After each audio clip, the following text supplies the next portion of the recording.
اب ہمارے ہاں علم سیکھنے کے لیے لوگ، فیض سیکھنے کے لیے کچھ لوگوں کی صحبت بھی اختیار کرتے ہیں، سنگت بھی اٹھاتے ہیں، اور لوگ جب جاتے ہیں پیری مریدی کے سلسلے میں تو بعض اوقات یہ سوچتے ہیں کہ کوئی رش زیادہ ہو، بعض اوقات خیال ہوتا ہے گدی بہت بڑی ہو، بعض اوقات خیال ہوتا ہے پیر صاحب مشہور و معروف ہو، بعض کا خیال ہوتا ہے کہ نسل در نسل سجادہ نشین چلے آ رہے ہوں۔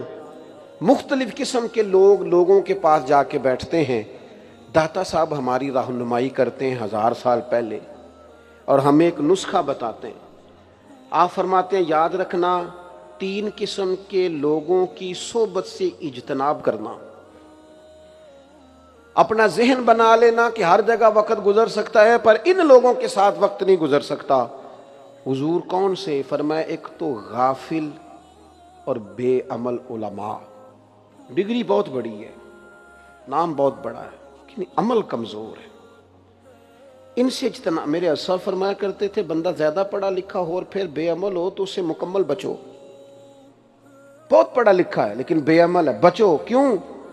فرماتے تھے اس لیے کہ وہ اپنی بے عملی پر بھی دلیلیں پیش کرے گا کہ اگر میں یہ کام نہیں کرتا یہ وجہ ہے، میرے پاس یہ گنجائش ہے، یہ رخصت ہے۔ داتا صاحب فرماتے ہیں بے عمل غافل علماء ان کی صحبت سے بچو، اور فرماتے ہیں ایسا فقیر جو حجرے میں بند ہو جائے اور حق بات اپنی زبان سے ادا ہی نہ کرے۔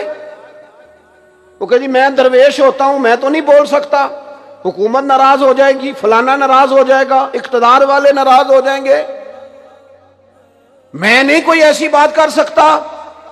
قوم پریشان ہوتی ہے تو ہوتی رہے، مہنگائی کا شکار ہے تو ہوتی رہے، غریبوں پر ظلم ہوتا ہے تو ہوتا رہے۔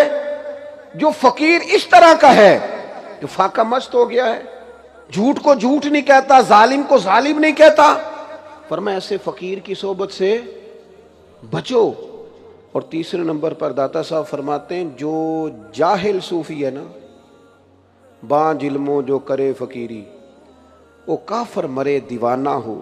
جو جاہل صوفی ہے اس صوفی کی صحبت سے بھی بچو۔